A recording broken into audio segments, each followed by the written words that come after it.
Bonjour tout le monde, Oumar ici, CEO et cofondateur de Study & Work et Study Mapper, deux plateformes qui ont pour objectif de vous accompagner, vous étudiants, dans votre orientation scolaire, dans votre recherche de formation, mais également dans votre recherche d'alternance et de stage. Voilà. Donc quand chercher son alternance si on n'a pas les réponses de Parcoursup?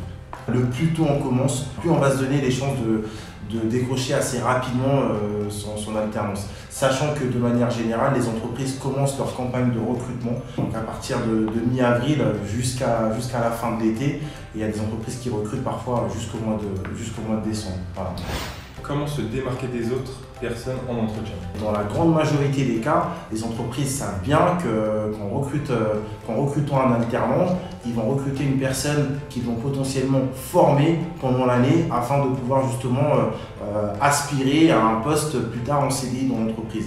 Donc moi, ce que je dis en fait, c'est qu'il faut montrer surtout sa motivation dans ce cas-là. La motivation, dans la recherche d'alternance, c'est le plus important. Parfois, certains pensent que ce n'est pas le cas, mais croyez-moi, aujourd'hui, des CV, on en voit tous les jours chez Study & Work, des entretiens, on fait passer tous les jours chez Study & Work, des feedbacks d'entreprise par rapport à tel ou tel candidat, on en a tous les jours.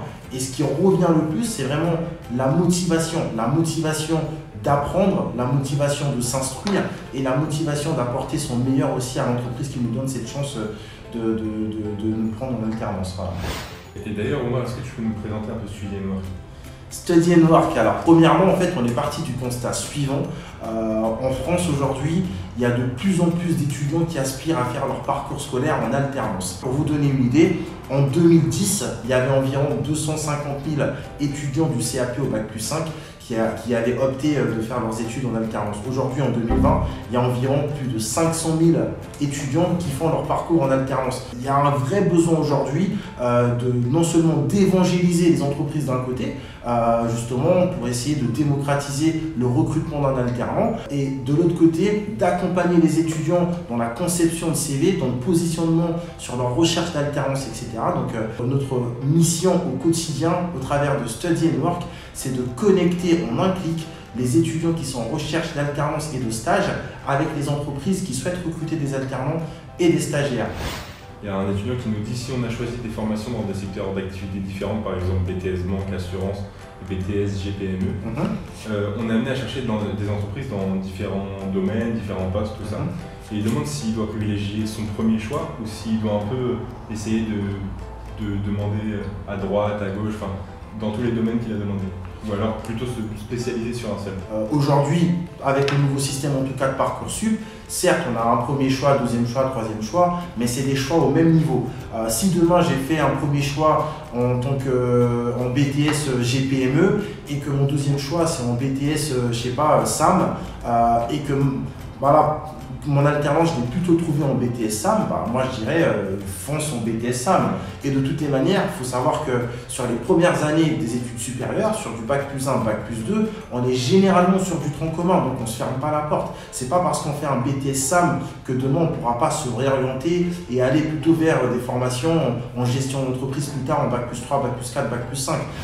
Du coup, on a d'autres questions qui concernent un peu plus l'alternance en général, c'est-à-dire vraiment, est-ce qu'on peut choisir son rythme d'alternance? Oui, tout à fait.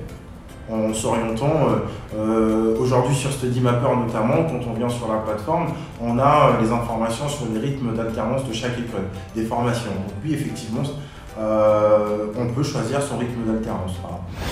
Donc la question c'est, dois-je trouver d'abord une école ou d'abord une entreprise? Il y a des entreprises qui vont privilégier de recruter des étudiants issus d'une certaine formation, d'une certaine école. Et comme il y a des entreprises qui en fait n'ont absolument, qui prêtent pas attention à ces petits détails-là, qui vont plutôt voir le CV, la motivation de l'étudiant. Donc pour moi, c'est du 50-50.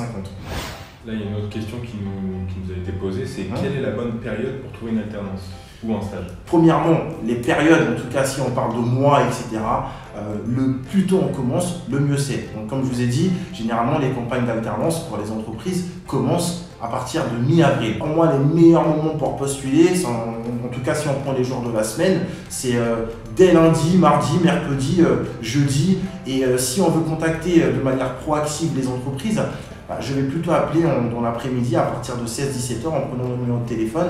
Bonjour, je suis Quentin, je suis Oumar, j'ai postulé la semaine dernière dans votre société pour ce poste-là. J'aimerais savoir si vous avez bien reçu, réceptionné ma candidature car j'ai pas eu de retour de votre part. Ça, c'est des actions que je conseille. Voilà. Après, on a beaucoup de questions qui reviennent sur la rémunération des stages et d'un salaire d'alternant, combien ça coûte, combien ça nous rapporte et selon le rythme aussi. Il faut savoir qu'en fait, il y a un barème de rémunération qui est défini par l'État. C'est une loi aujourd'hui. Ce n'est pas les entreprises qui vous imposent, en tout cas qui négocient avec vous le salaire que vous allez toucher. Il y a deux cas de figure. Soit l'entreprise va proposer au minimum le salaire légal, c'est-à-dire en fonction du nombre de votre ancienneté, notamment si c'est votre première année d'alternance, si c'est votre deuxième année d'alternance, si c'est votre troisième année. Sachez qu'au bout de la troisième année d'alternance, notamment dans le supérieur, par défaut, on touche 100% du SMIC. Et pareil, sachez que si vous avez plus de 26 ans, par défaut, c'est 100% du SMIC. Il y a aussi une question concernant les vacances, parce que voilà, on sait que les rythmes d'alternance, souvent ça va pas trop avec les vacances, qui nous dit, aurais-je des vacances scolaires en alternance? Vacances scolaires peut-être pas, mais oui, effectivement, vous avez 5 semaines de vacances quand vous êtes alternant.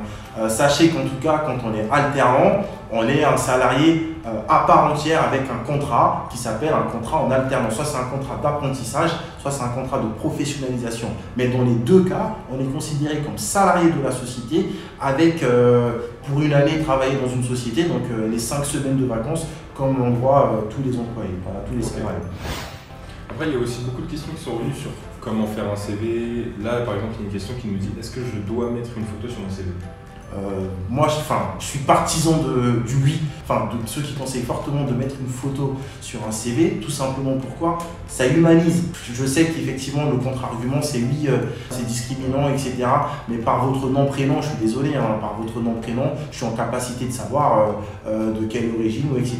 t'es. Donc si on rentre dans cette parano, on n'est pas naturel. Moi, je conseille toujours de rester naturel, de mettre une belle photo d'identité professionnelle sur son CV, ça humanise le CV. Voilà.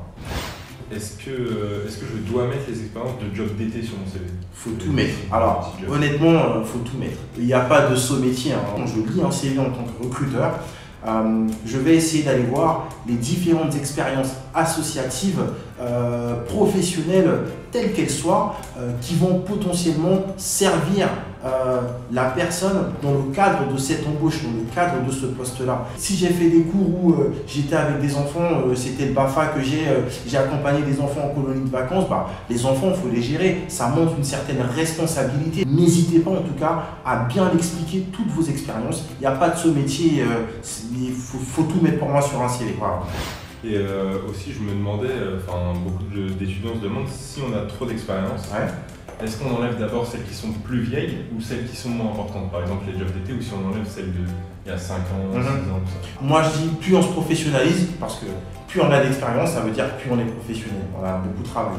Plus on va privilégier, en tout cas, sur un CV, pour un poste défini, on va privilégier les missions qui sont en rapport avec ce poste-là, pour vraiment mettre en valeur le fait que oui, j'ai de l'expérience pour ce poste-là. Par contre, dans le cas d'un nouvel arrivant sur le marché de l'emploi, notamment vous étudiants en Bac+1, qui n'avez quasiment pas travaillé, peu d'expérience, si vous pouvez mettre vos expériences de job d'été, moi je vous le conseille très fortement. Si on n'a aucune expérience, il faut la mettre sur le CV. Généralement, quand on n'a pas d'expérience, il faut aller se former. Demain, j'ai 0 expérience, je veux être community manager. Il y a tellement de formations. Oui, je me suis formé à ça montre déjà aux recruteurs que oui, vous vous donnez les moyens, vous êtes curieux par rapport à ce poste et que vous voulez en faire votre métier. Comment postuler efficacement en ligne et sur quel site? Donc pour moi, le point de départ, c'est un profil LinkedIn très bien fait, très bien en tout cas conçu. Ensuite, développer son réseau via LinkedIn. Après, les sites aujourd'hui, il y a des sites qui sont dédiés notamment aux emplois jeunes. Bien évidemment, c'est naturel que je vais commencer avec Study & Work. Study & Work, aujourd'hui, on est spécialisé principalement sur de l'alternance et du stage. Après, on a également Welcome to the Jungle, très bon site pour aller postuler. Il y a Job Teaser également que je peux vous conseiller. C'est des concurrents comme ça, mais pas forcément, mais moi je vous les donne. Et puis LinkedIn, voilà. Là, je vois une question sur Instagram. Que faire si on n'a pas trouvé d'alternance cette année? Moi, ce que je conseille à chaque fois, et puis c'est naturel, hein, effectivement, il y a beaucoup plus de gens qui veulent faire d'alternance qu'il n'y a de postes en alternance, c'est la réalité. Et quand on n'a pas trouvé son alternance, il ne faut pas baisser les bras. Au contraire, il faut se servir de cette année-là pour se former. Supposons que j'ai postulé pendant 4, 5, 6 mois pour un poste de marketing digital, un content manager dans plusieurs boîtes et que je n'ai pas été pris. Ce que je vais faire pendant cette année-là, je vais me former encore plus sur du content management. C'est quoi faire du content management? Par exemple, je peux aller créer un blog sur WordPress. Aujourd'hui, il y a pas mal de formations sur WordPress, sur créer un site, etc. Je vais me créer un mini-site, je vais créer mon petit blog, je vais je vais donner de la visibilité à ce blog-là. Tout ça, c'est pour montrer que vous ne m'avez pas laissé ma chance, mais là, voici ce que moi j'ai fait pendant cette année. Je n'ai pas eu d'alternance. Il y a du stage alterné, il y a du stage, et puis il y a d'autres types d'emplois également, des CDD étudiants, CDI étudiants, qui vont renforcer votre CV et vous donner encore plus de chances dans votre recherche d'alternance. La question, c'est de savoir, y a-t-il une période d'essai dans l'apprentissage? Oui, il y a une période d'essai pour l'apprenti et pour l'employeur. La période d'essai, elle est de 45 jours pour un contrat d'apprentissage et pour un contrat de professionnalisation, elle est de 30 jours. Voilà. Pendant ces 30 jours ou ces 45 jours, l'entreprise peut décider de mettre fin à votre contrat. Comme vous pouvez décider, si l'alternance ne vous plaît pas, c'est aussi le but d'aller voir ailleurs. Voilà. Okay. Donc là, on a une autre question, c'est combien je dois réaliser d'entretiens pour trouver une alternance? Moi, je donnerais les métriques suivantes. Si j'ai envoyé plus de 50 candidatures et que je n'ai pas eu de retour, j'ai un problème avec mon CV. C'est que je postule à des offres d'emploi qui n'ont rien à voir potentiellement avec mon CV ou malheureusement je ne me mets pas assez en valeur au travers de mon CV. Maintenant, si j'ai postulé à 50 offres d'emploi en alternance et que j'ai eu en retour potentiellement 10 entretiens d'embauche, que sur 10 entretiens d'embauche, j'ai 0 retour, c'est peut-être moi, j'arrive à mal gérer le stress pendant l'entretien, je ne me prépare pas assez bien pour mes entretiens, je n'arrive pas assez à bien me vendre pendant l'entretien. Voilà, donc en fait, regardez ces métriques-là. C'est ces métriques-là surtout qu'il faut regarder. Donc on a une autre question, c'est dois-je faire des candidatures spontanées? Fortement conseillé. Dans notre start-up chez Study & Work, il y a 2 personnes qu'on a embauchées sur candidature spontanée. Et il n'y a pas que chez Study & Work, je connais pas mal de boîtes, souvent qui embauchent sur les candidatures spontanées. Ok, donc là on a une autre question qui est quels sont les véritables atouts de l'alternance? Honnêtement, il y a 2 atouts, allez, je dirais même 3 atouts. Premier atout, pour moi, c'est une chance pour pas mal de personnes qui n'ont pas les moyens de se payer des grandes écoles notamment ou des formations initiales qui coûtent très cher. Maintenant, aujourd'hui, les études supérieures coûtent de plus en plus cher. Deuxième avantage, c'est qu'en fait, on se professionnalise.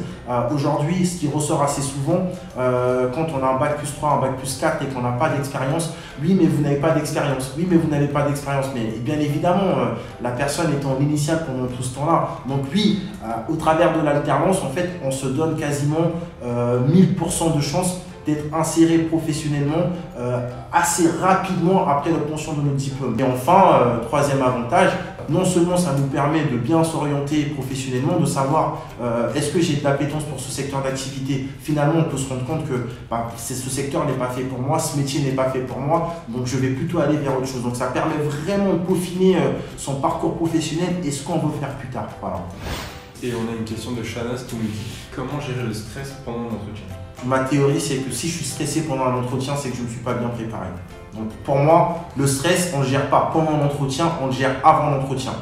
C'est comme arriver en examen, on arrive en cours, on est stressé pendant l'examen. Non, si j'ai bien révisé avant, franchement, je regarde le contrôle, je ne suis pas stressé. Donc l'astuce pour ne pas stresser pendant son entretien, c'est de très bien se préparer. Très bien se préparer en se renseignant sur l'entreprise, en se renseignant sur les missions du poste pour lequel j'ai postulé, en se renseignant sur la personne avec qui je vais avoir l'entretien potentiellement. Donc ces 3 éléments-là déjà, si je les maîtrise, je suis moins stressé. Et aujourd'hui, LinkedIn nous permet de faire ça. Ok, donc là on a une autre question. Combien de temps peut durer un contrat d'apprentissage? 1 an minimum, ça peut aller jusqu'à 3 ans. On a une autre question, c'est quand on est en alternance, on a le statut étudiant ou salarié? Quand on est en alternance, on a le statut salarié.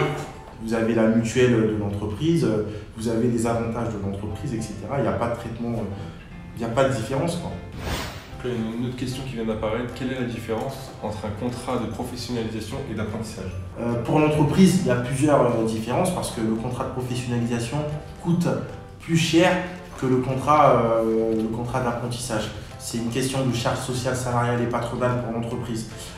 Et puis de manière générale, c'est surtout les entreprises privilégient très souvent le contrat d'apprentissage, en tout cas pour les jeunes, que le contrat de professionnalisation.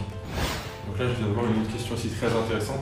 Qui finance ma formation d'alternance? Alors, ce sont les OPCO qui financent, anciennement OPCA, organisme paritaire collecteur agréé. Aujourd'hui, ça s'est transformé en OPCO, qui finance ta formation en alternance. Les OPCO qui sont financés par les entreprises, parce que les entreprises payent plusieurs choses pour financer notamment la formation des étudiants. Il y a les taxes d'apprentissage qui sont versées aux écoles, mais il y a également cette taxe qui va être versée notamment aux OPCO afin de pouvoir financer l'apprentissage. Donc là, on a la question, le contrat d'apprentissage peut-il être rompu? Oui, il peut être rompu. Déjà, au bout de tant qu'on est en période d'essai, bien sûr qu'il peut être rompu. Ensuite, quand la période d'essai est passée, ça reste un contrat de travail classique, comme un CDD, un CDI. Lui, ça peut être rompu. Voilà. Donc on peut démissionner d'une alternance? On peut démissionner d'une alternance, en effet. Là, on a une question. Quelle est la paye moyenne en alternance pour un jeune débutant? Donc jeune débutant, je pense qu'on parle de entre 18 et 21 ans. Allez, de tête comme ça, c'est 677. C'est quoi? C'est 50% du... C'est 53% du SMIC. Ok. Donc voilà, ça c'est ce que vous allez toucher si vous êtes au tout début de vos études en alternance. Là, on a une question qui vient de tomber aussi. Qu'en est-il des cotisations en alternance? La différence entre nos salaires bruts et notre salaire net? Il n'y a quasiment pas de différence sur un contrat d'apprentissage, le net c'est le brut, idem pour le contrat de professionnalisation. Il n'y a quasiment pas de... Allez, la variation elle est peut-être d'1 ou 2%. Comparé à un contrat classique, il y a un salaire brut, c'est un salaire net en apprentissage, il n'y a pas de variation. Et il y avait une autre question qui était comment ça se passe si je redouble en alternance? Est-ce que ça change quelque chose par rapport à une formation initiale? Ça, c'est une très belle question, ça je l'ai jamais eu. Et puis bien évidemment, ça peut arriver à tout le monde de redoubler. Déjà, on peut le demander si on estime qu'on n'est pas assez bien formé. Mais c'est très très rare, honnêtement, mais ça ne change pas grand chose. Si on redouble, supposons que je suis en bac plus 3. C'est ma première année d'alternance dans une entreprise et j'ai jamais fait d'alternance avant. Je ne valide pas mon bac plus 3. L'année d'après, je reprends un bac plus 3. Et je suis encore en alternance. Mon alternance sera comptée comme une deuxième année d'alternance. Donc, il n'y a pas de différence.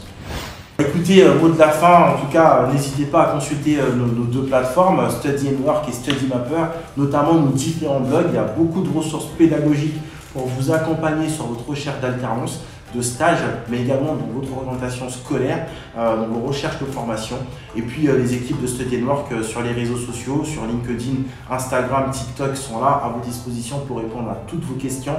Okay, merci ciao. beaucoup, à bientôt, ciao ciao.